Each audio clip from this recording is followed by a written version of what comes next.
we announced great numbers because we're going to be announcing phenomenal. You know, all these factories that are being built at record, thousands of businesses are being built right now. Remember, $18 trillion is invested. I think the second number is 3, and that was China many years ago. Investments in the country from outside. 18 trillion, nobody's ever seen. And that's money coming in and building things, factories. Thousands of businesses are being built, thousands. Hundreds of big factories, car plants are moving back to the United States. They're coming in from Canada, they're coming in from Mexico, from Japan. Japan's coming in and building plants here in order to avoid tariffs. They're coming in from China, they're coming in from all over the world. We have more plants being built now, car plants, than we've ever had built, even in the heyday from the 1940s and 50s. And they're bigger. They don't use renovations anymore where they take an old plant, they rip it down, they build a brand new plant, super modern plant. But it's happening at levels that nobody's ever seen. In 2024, the U.S. built less than 2 million new homes, but Biden admitted more than 8 million new migrants. And those days are over. In 2025, for the first time in 50 years, the United States had reverse migration. Boy, that was nice. And these were criminals that were being taken out of our country because they allowed people to come into our country from jails, from gangs, drug dealers, murderers. 11,888 murderers. We've gotten most of them out. And then ICE gets beat up by stupid people from leadership in Minnesota. We actually are helping Minnesota so much, but they don't appreciate it. Most places do. You know, Washington, D.C. is the safest place now in the United States. It was a very dangerous place to walk, and now you can walk with your wife, your kids, right through the middle of the city. Right now, Washington, D.C. is as safe as it gets. It was one of the most unsafe, I had to admit. We sent in the military, the National Guard.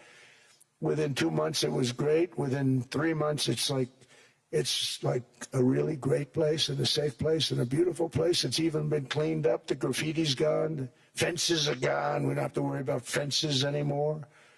All of the places, the grasses are cut and replaced with new grass in many cases. It's all going to happen in the spring. But Washington and D.C. is beautiful again, and it's safe. New restaurants are opening up. They were all closing. Now you can't get into a restaurant. Restaurants in Washington, D.C. are all opening. Memphis also, Memphis, Tennessee, New Orleans, Louisiana. We're there for 3 weeks. We've cut the crime down by 64%. Within another month, we'll have virtually no crime there. We can do that all over. We're going to help the people in California. We want to have no crime. I know Gavin was here. I used to get along so great with Gavin when I was president. Gavin's a good guy. And we're going to, if he needed it, I would do it in a heartbeat. I'd love to see. We did help them a lot in Los Angeles, a lot with the early in my term when they had some problems. But we would love to do it. I will say this, if I were a Democrat governor or whatever, I would call up Trump. I'd say, come on in, make us look good. Because we're cutting crime down to nothing. And we're taking people out, career criminals who are only going to do bad things, and we're bringing them back to their countries. But where we've done it has been amazing. And we have a capacity to do it at much greater levels. We're cutting illegal aliens off welfare and other government benefits, and I have directed that starting immediately, there will be no more payments to sanctuary cities because they are really just sanctuaries for criminals. They're really protecting criminals, and those are the ones we have to get out of the country. Murderers, drug dealers, the mentally insane. They emptied their mental institutions into the United States. And despite that, we have the lowest crime numbers that we've ever had in the history of the country. Just came out. But equally importantly, we're cracking down on more than $19 billion in fraud that was stolen by Somalian bandits. Can you believe that Somalia, they turned out to be higher IQ than we thought. I always say these are low IQ people. How did they go into Minnesota and steal all that money? And we have, you know, they're pirates, they're good pirates, right? But we shoot them out of the water just like we shoot the drug boats out. They're not pirating too many boats lately, do you notice? When they go out into those boats, they want to take over a $1.5 billion tanker loaded up with oil, and they say, we're going to blow up your boat. They have powerful weapons. You hit the side of the boat, you blow the whole thing up. The insurance companies are petrified, so they say, just give them the boat. We'll give them money instead. And I don't do that. We blow them right the hell out of the water. We see them going out, we blow them out of the water. We don't have any pirates so much anymore. If we do, they won't be there long.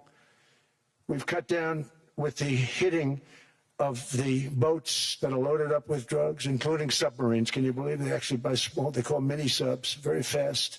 They're meant for drugs. We've knocked out 2 of them. The Democrats say they were fishing. You have ruined somebody's fishing weekend. I would say a submarine is not a fishing boat. You don't fish. But we've knocked down drugs by water, the oceans, the sea, by 97.2%. Think of that. And I actually say, who the hell are the 3%? Because I would not want to be piloting one of those boats. We knocked them down, and now we're going to start on land. We're going to knock it all out. The land is the easy part. What we did on sea is incredible, and that's our great military. The situation in Minnesota reminds us that the West cannot mass import foreign cultures which have failed to ever build a successful society of their own.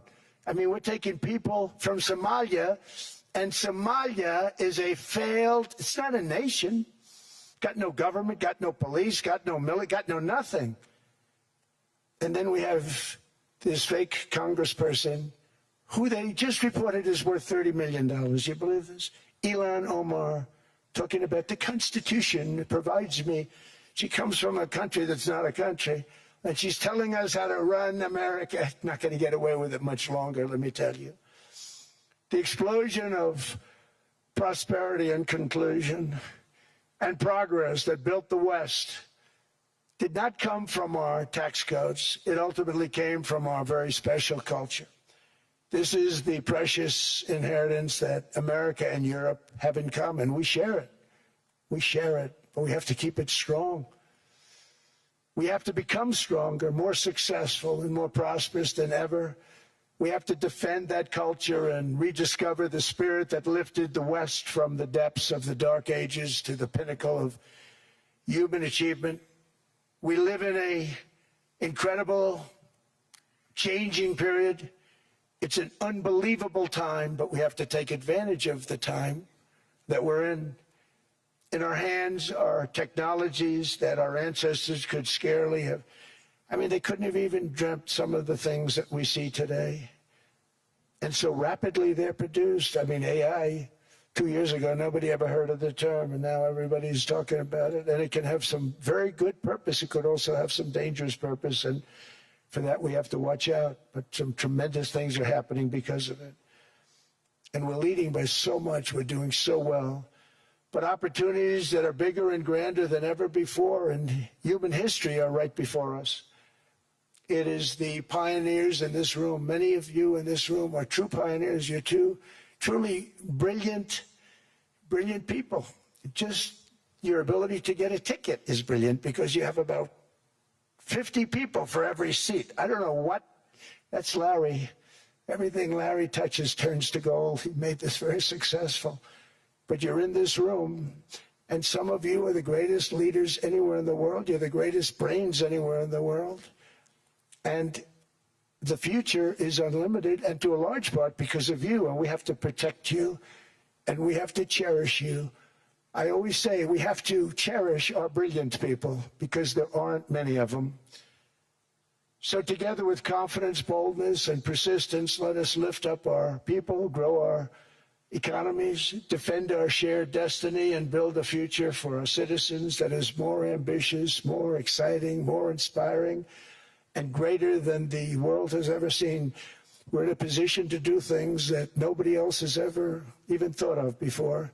And many of the people in this room are the ones that are doing it, and I want to congratulate you, and I'm with you all the way. You can do things that nobody else can even think about. So I congratulate you on your tremendous success. And the United States is back, bigger, stronger, better than ever before. And I'll see you around. Thank you all very much. Thank you very much.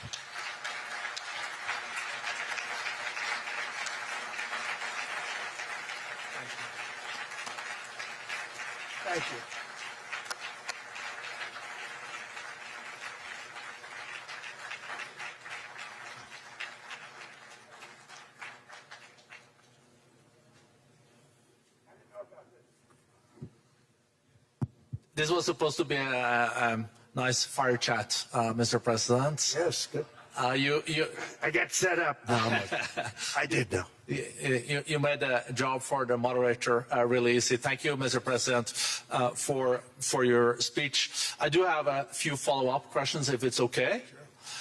I don't think I should start with Greenland, maybe. I'll start with the economy. The U.S. economy is doing really, really well.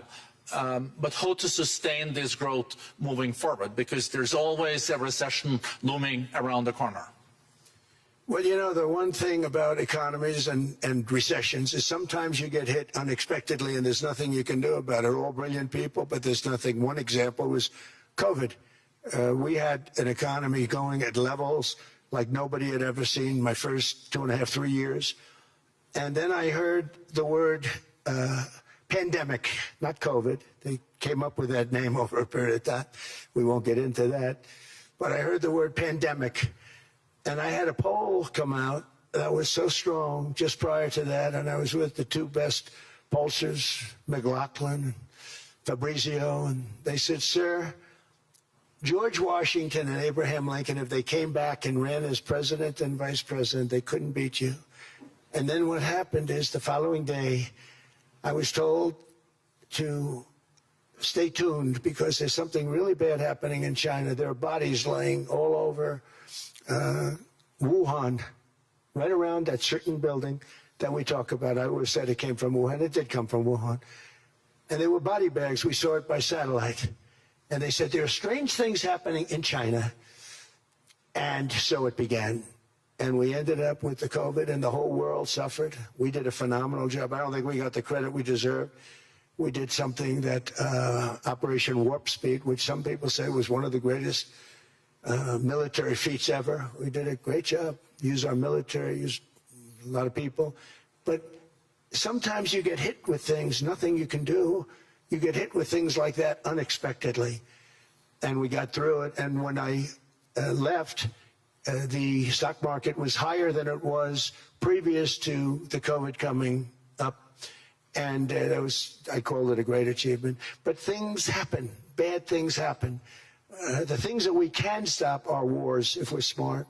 That we can stop. Those are a matter of being intelligent and having intelligent people on the other side. Because wars are the worst of all. Wars are worse than anything.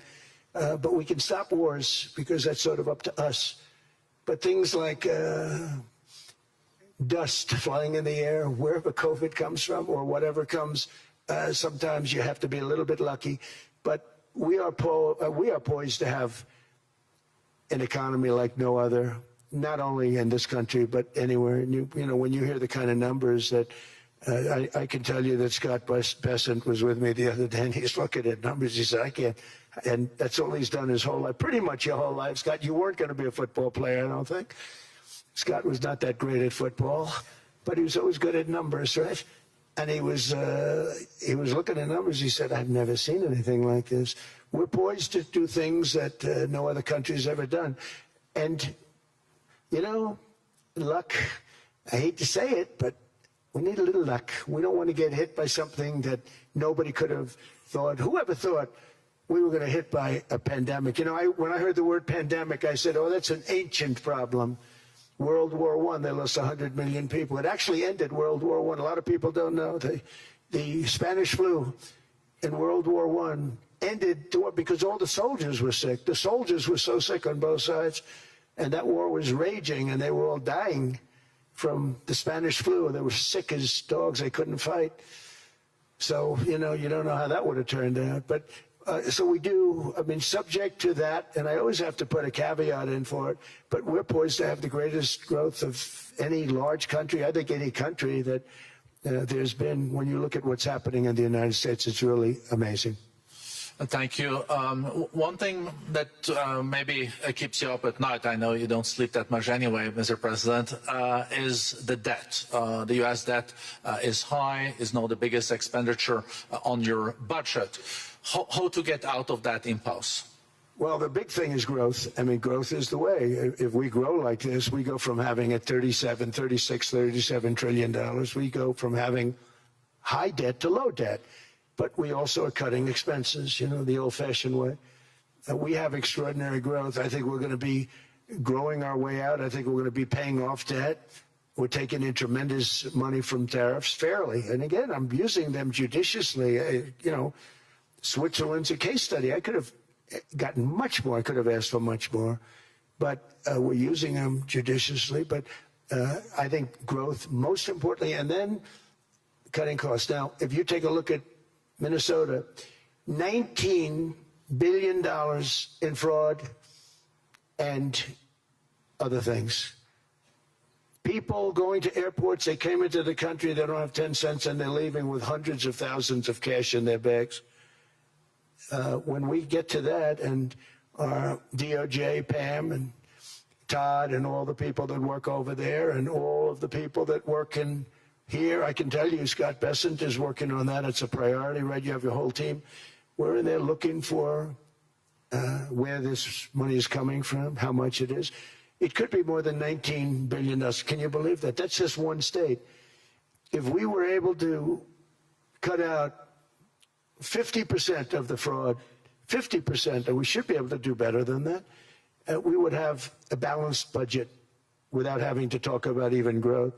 So we have a lot of options, but we're working very hard on that. That's a big deal. It's not just the protests, the fake protests done by agitators and professional insurrectionists. That's what they are. They're professional troublemakers. But we are looking very strong at the money too in Minnesota and other places.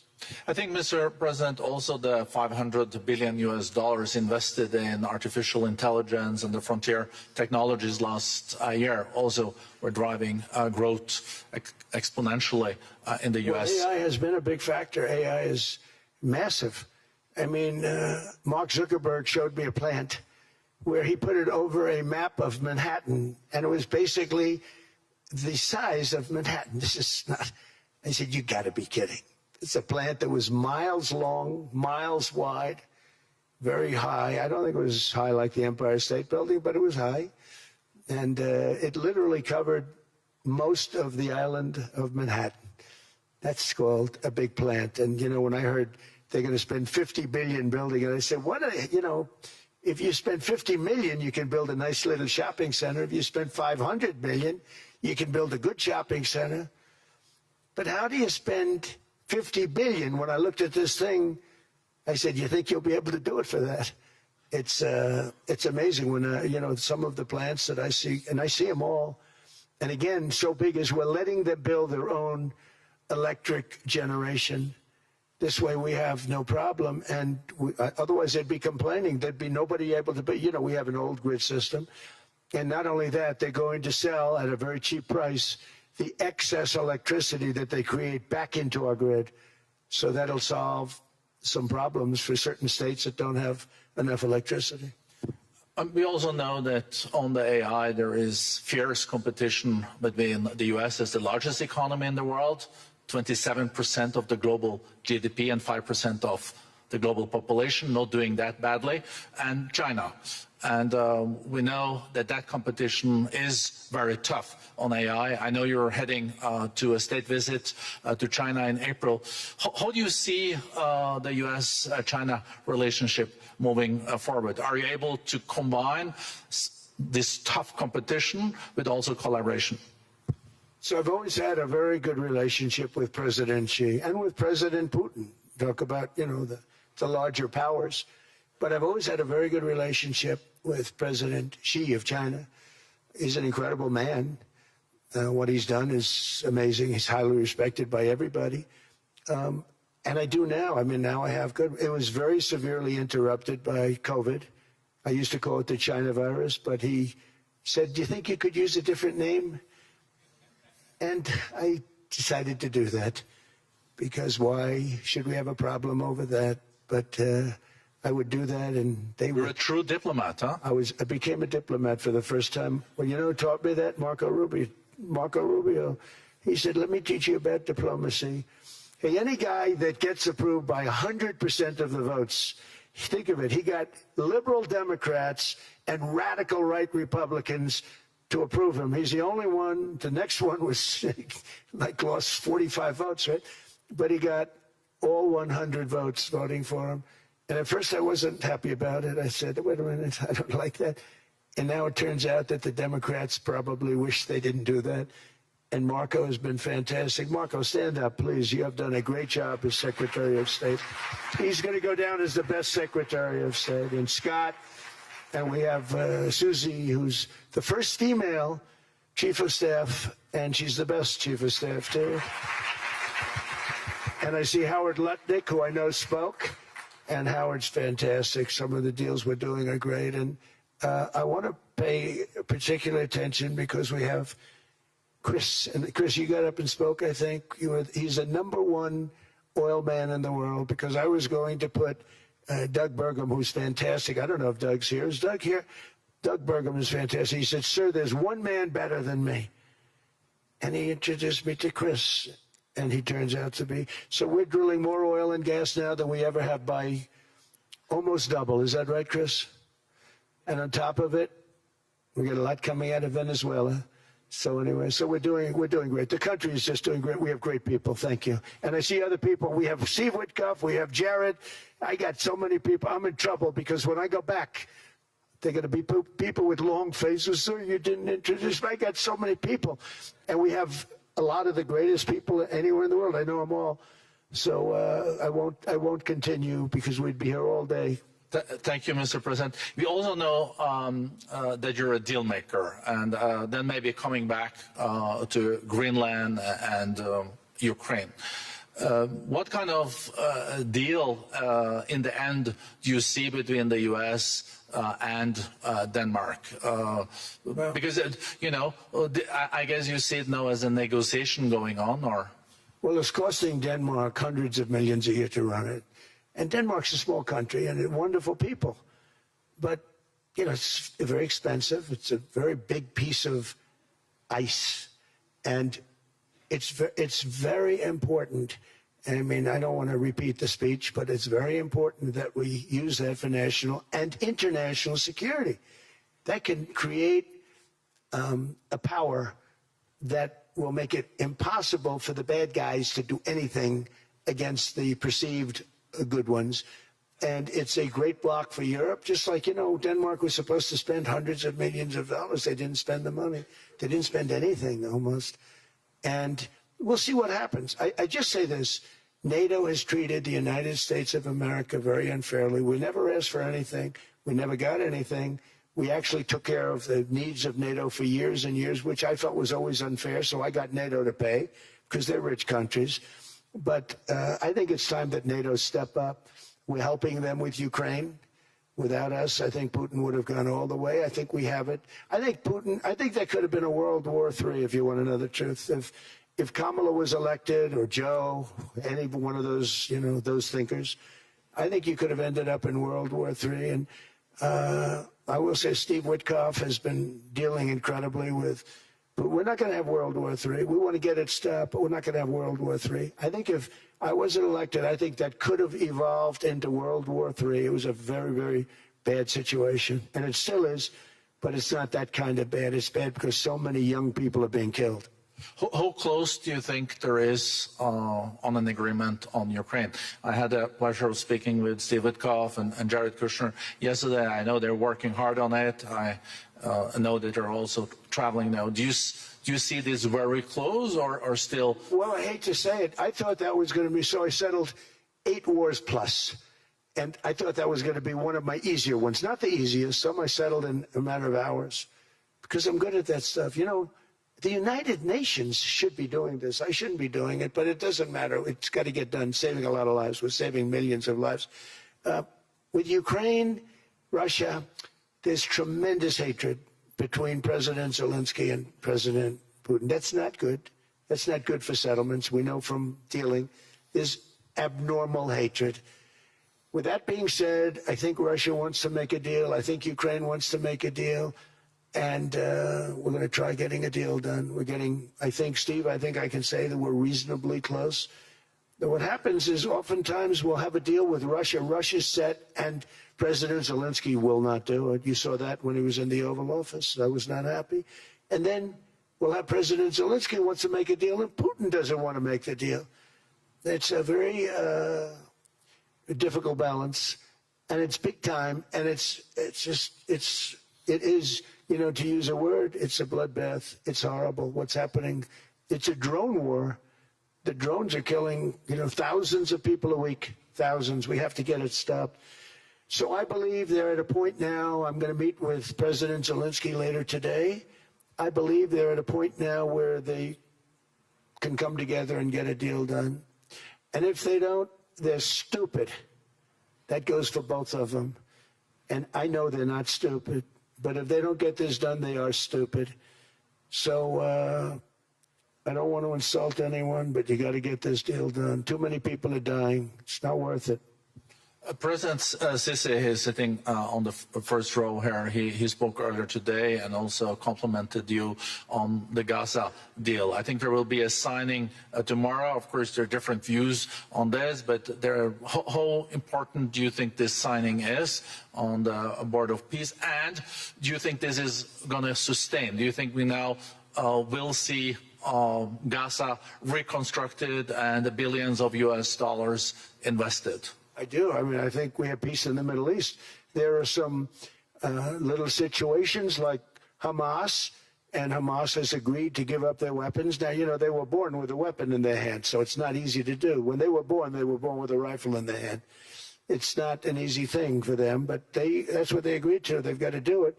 And we're going to know, Jared, over the next 2 or 3 days, certainly over the next 3 weeks, whether or not they're going to do it. If they don't do it, they'll be blown away very quickly. They'll be blown away. We have 59 countries that are part of that whole peace deal.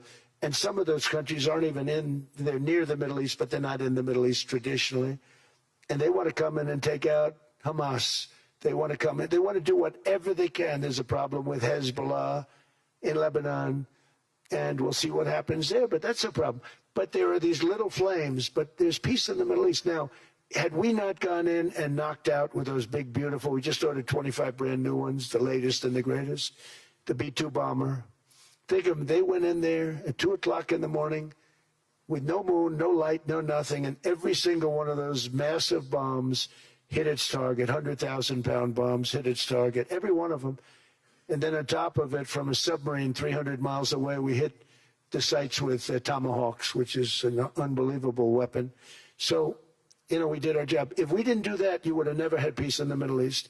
And the countries like Saudi Arabia, UAE, and Qatar could never have, and others could never have signed anything because you would have had this dark cloud, and the dark cloud was Iran with nuclear. Iran would, if we didn't take them out, they would have had a nuclear weapon within 2 months. They were very close to having the nuclear weapon, and we hit them hard. And it was a total obliteration. If they may try again, but they're going to have to try from a different area because that area was obliterated. Incredible thing we did. And because we did that, we were able to make peace. If we didn't do that, I would say, Jared and Steve, if we didn't do that, there was no chance of making peace because the countries I just named and other countries could have never signed off. They were afraid. They were afraid. We had a bully. The bully was Iran, the bully of the Middle East. They used to call it for years. They were the bully of the Middle East. They're not the bully of the Middle East anymore. Mr. President, I know you even had to change a plane last night, so I guess you didn't have much sleep, but I think you're... but your energy is still there. I know you have several bilateral meetings. I know you're also hosting a reception. So thank you so much for coming back to Davos. Thank you so much. It's highly appreciated. Well, thank you very much. Thank you, everybody, very much. Thank you. Thank you.